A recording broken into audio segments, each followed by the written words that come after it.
Welcome back to The Look and Sound of Leadership, an ongoing series of executive coaching tips designed to help you be perceived in the workplace the way you want to be perceived.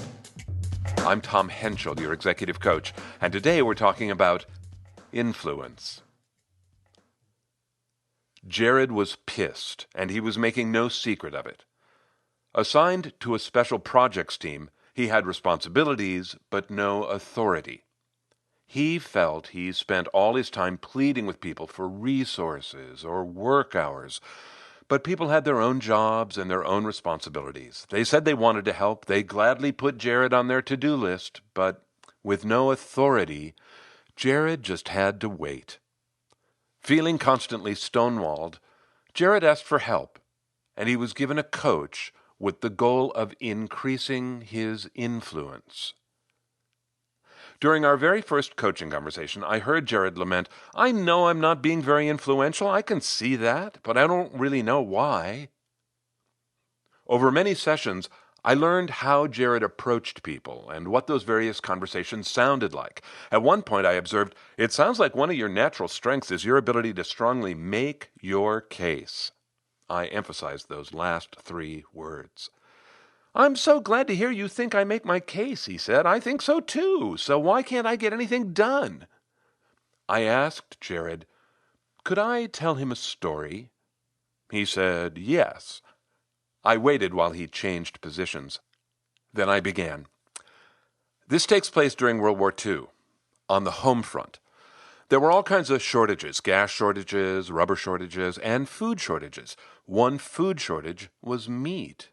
And one solution to that problem was to have women buy less regular meat and instead buy more organ meat, hearts and livers and tongues, those kinds of meats. "Tongue," he said. "My grandmother cooked tongue." "Oh my gosh, so did mine," I said. And then I went on. Here's where the story really starts. The government saw this as an opportunity to learn something about influence. They designed two different methods for influencing women to use more organ meat. Then they measured which method was more effective. In one town, they'd hold a meeting in a library or a school or a church. They would hand out recipes, they showed charts, they presented pictures, they gave lots and lots of reasons why the women should use more organ meat. In another town, they would go in and meet in someone's home. They'd sit down with small groups of women and they'd say, "Hey, help us out. We want this whole town to use more organ meat. We know it's not popular, but suppose you had to convince your neighbor next door. How would you do it?" And then, instead of the government having the ideas, like in the first town, the women came up with the ideas themselves. Were they great ideas? It didn't really matter, because what was really being measured was which of the two methods would create more compliance. In other words, which method had more influence. He said, "I assume it was the second town." "Why do you think so?" I asked. "Well, in the second town, the women were more involved. They were in small groups." I asked, "And that matters because—" "I don't know," he answered. "You're closer to the action. You get to have a say if you want it. Everyone wants to have their say." He went on, "Another thing that second town did better was to have the women come up with the solutions themselves. When it's your idea, you're more likely to do it, right?" "Seems you don't think the first town's method was very influential," I said. "Well, it might have been, sure," he said, "but I still like the second town better. In the first town, the government was the only one really doing any talking, like they were telling the women what to do. Nobody likes to be told what to do." Hesitantly, I said, "So could we say that in the first town, the government was really good at making their case?" I paused, hoping he'd hear my echo to his own style, and he did. He said, "Oh my gosh, is that what I've been doing?" "I don't know," I said. "Is it?" "Well, I don't think I sound much like the second town. I'm not involving people. I'm just telling them all the reasons they should help the special projects team." And then he cocked his head. "So how would I involve people?" "Well, that's a great question," I said. "What do you do in other situations?" "Well," he said, "when my direct reports tell me they aren't going to be able to do something, I ask them two questions. What's stopping you? And how can I help?" And then he laughed with surprise. Those questions would sure change my conversations, wouldn't they? I said, they do sound more like the second town. He asked, is this a legitimate influence technique? What, getting people involved? Having them participate in the solution? Asking them questions? Yes, I would say these are legitimate influence techniques. I think of it like giving people a test drive. I like that, he said. Get them in the driver's seat, they're more likely to buy. He wrote his 2 questions on his pad. What's stopping you? And how can I help? And then he said, you got other tricks up your sleeve? I said, oh, yes. Here, this is great. I call it matching. Maybe you use it already. I've been using it for years. It can be great for influence. Well, I don't know if I use it or not. Can you explain matching? Sure. You can match someone in any number of ways. I could match your breathing, or I could match your rate of speech, or your expressiveness, or your lack thereof. Those are all behavioral ways that I could match you. Or I could match your preference for how you communicate. Jared, I match people's communication preferences all the time. I don't know that you would have noticed, but I do it with you. You do? Why? How? What are you matching? Let me see. Do you remember I asked your permission to tell you that story about the women in the meat? Yeah, he said cautiously, not knowing where this was headed. I did that because you and I are calibrated differently when it comes to storytelling. To me, everything is a story. But you're a data guy, so I'm sensitive to the difference. I pay attention to how you prefer to communicate, and I try to match your preference. He said, and tell me again, why exactly do we want to match someone's preference? Because, I said, we all like to work with people who are like us. If you sense that I am like you, that we match, lots of things get easier. Communication gets easier. Attributions become positive. Affinity gets assumed. Everything gets better because of matching. Well, at least that's the hope, I laughed. What do you mean? He asked, sensing another story. I shook my head, still smiling. At one of the very first companies where I ever consulted, this was when I was a baby consultant, all the employees there had completed a behavioral self-assessment called DISC, and it just so happened that I had just gotten certified in DISC, and so this was a huge gift for me. I felt like I knew something. He asked, and DISC is some sort of test? It's an assessment, yeah. It measures 4 behavioral preferences, and each person prefers one of the 4 styles. It's simple and helpful. I love DISC. I still use DISC. It's great. So anyway, this company did something fantastic. They posted each person's DISC profile right next to their nameplate. So I could stand outside someone's office, glance at their profile, then walk in and match the person right off the bat. Now this sounds great, right? Smiling, he said, but in DISC, one of the 4 styles doesn't like to chat. They think chat is a waste of time. They might even view chat with suspicion. Well, 3 of this company's leaders were that style. So intellectually, I knew that if I wanted to match with these leaders, I had to go in and get down to business. No chatting. Easy enough, you would think. However, I am the product of my parents' household where, as young children, my siblings and I were taught the behaviors that go along with good manners, like we were taught to shake hands. Seriously, he asked? Oh, dead seriously. Shaking hands was a thing you learned, and you learned to look someone in the eye while you were doing it. How old were you? He asked. Young, 6, 7, 8. And here's the point of the story. We were also taught to chat. It was drilled into us that chat was something everyone with good manners was supposed to do. If you didn't chat, you were rude and inconsiderate. Chat made you a better person. So there I am. I'm sitting with this one leader, and I'm knowing I should cut to the chase and skip the chat. But All my programming was screaming, "Don't be rude. Chat with this woman." "What happened?" he asked. I started sweating buckets, but I didn't chat. I probably looked like I was having a heart attack, but I did cut to the chase, and I could tell it was better than if I had tried to chat with her. More seriously, I said, what I learned about matching is to do two things. First, notice the other person's style, which, by the way, is why an instrument like this can be so helpful.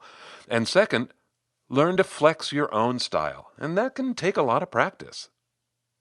Nodding his head, Jared took out his pen. He said, "So for me to have more influence, I need to stop making my case, stop telling everyone all of the reasons why I'm right. I need to ask what's getting in their way and how can I help?" I gave a thumbs up but didn't speak. "And match them," he went on. "Notice how they like to communicate and then adopt their style. Everyone has their preferences, right?" "Indeed they do," I said, feeling certain each of these ideas would help Jared get his influence back on the path towards the look and sound of leadership. I wonder what you thought. I wonder what you thought when you heard me say, "And today we're talking about influence." What did you think you were going to hear?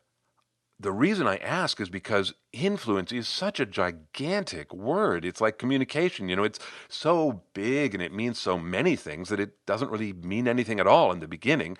So I wonder what you thought you were going to hear. And I'll tell you what I hope you did hear. I hope you heard two tiny slivers of this enormous concept called influence.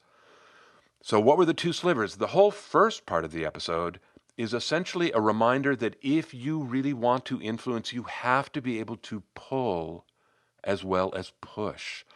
Pulling is you making an effort to bring the other person towards you. You can only do that by focusing on the other person. Look, here's a quick story, and I think it'll make the point. A colleague of mine, another coach, recently got certified to deliver a particular program, and she asked if she could meet with me and tell me about it, and I said, sure. Now you have to understand, there is an influence game that's being played here. Coaches refer work to each other all the time.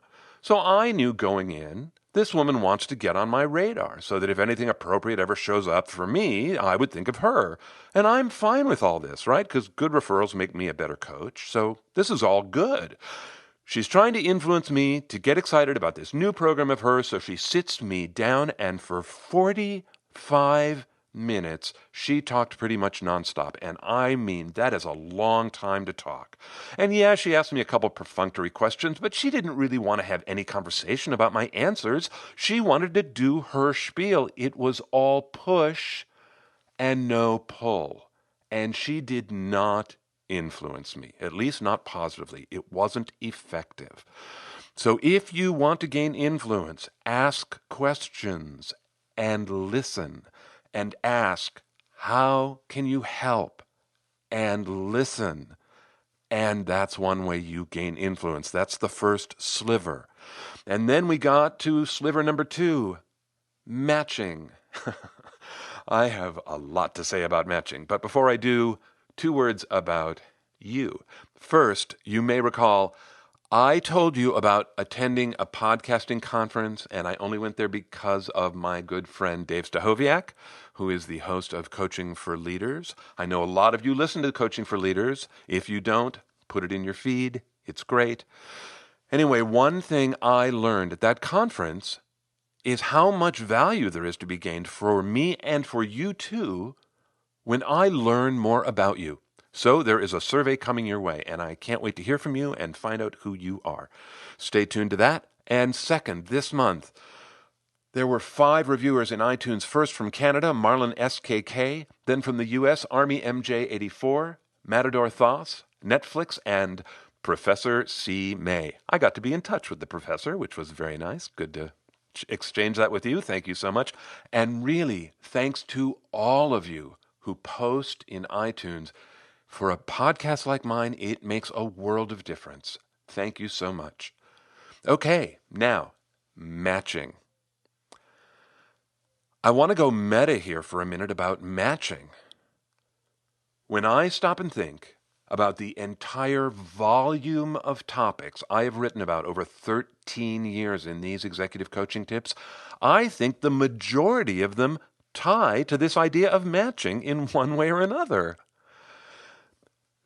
Do you remember during the episode, I'm talking to Jared and I say, hey, I could match your breath, or I could match your rate of speech. Do you remember that? I wonder what that sounded like to you. Those were theater games that I learned at Juilliard. We all learned to match each other, how to regulate our behavior to someone else's behavior. Why would we want to learn that? Because we were in the business of learning about transformation. So matching is a great skill to have. And we learned that behaviors are tangible. They're like socks. You can change them. For some people in the workplace, I think that's a new idea. But it's true. You can change your behavior like changing your socks. Have you ever watched a speaker and thought, oh my gosh, I don't want to do that? Well, that's a form of matching, right? And listen, I hope there are people around you that you admire where you look and you say, oh my goodness, I would like to act like that. That is certainly matching, right? My point is that if you are working to adapt your behavior in even the slightest ways, it can be really helpful to think of yourself as trying to match something that's distinct from you. Matching can help you define your goal.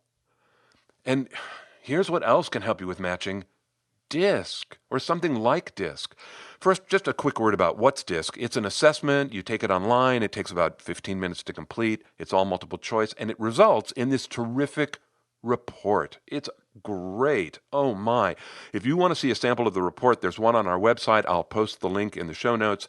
If you're on the Essential Communications website, it's under the tab called You and Us. And then it's tools and resources. So you can see a report if you're interested. They're great. Take a look. But let me tell you the magic of DISC. I've been using DISC with teams for more than 20 years, and never, not once in 20 years, did any team ever feel it was a waste of time. Not once. That's magical. Every group, whoever uses DISC, gets value from it. It is friendly and fun and meaningful, and people love it. Look, I'm not trying to sell you DISC, although I must say I would love to do it with you and your team. It is so much fun, really. I would love to do it with you and your team.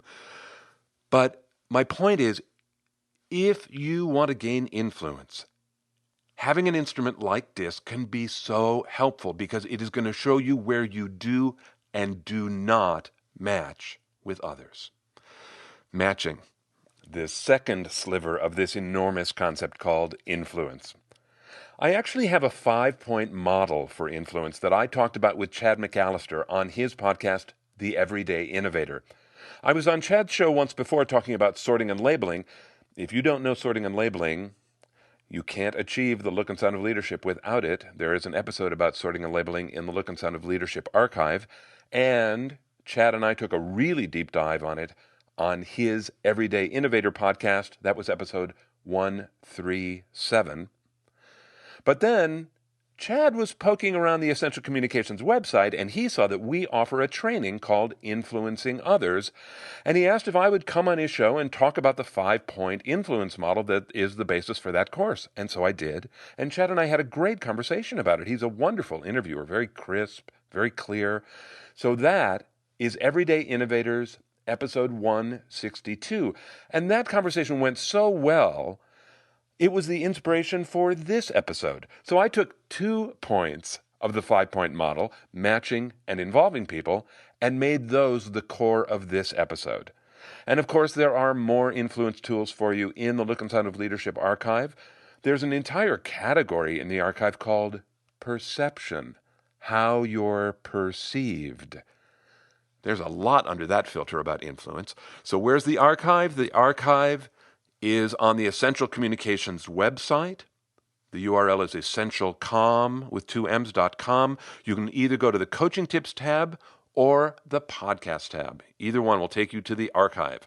And, I often forget to mention this, but if you want a PDF of the podcast, those are in the archive too. Or when you're on the site, you can subscribe to the HTML version of The Look and Sound of Leadership. That's just the story. It's not the commentary. It's just like a transcript, but it hits your inbox on the same day the podcast goes live. When you're on the website, just hit subscribe. I would love to add you to the list. And if you want to search for specific episodes to help you build your influence, 5 episodes that I think connect to ideas here are a breakdown of listening, building empathy, building rapport, getting agreement, and your Goodwill bank account. That's it from me. Until next time, I'm Tom Henschel. Thanks so much for listening.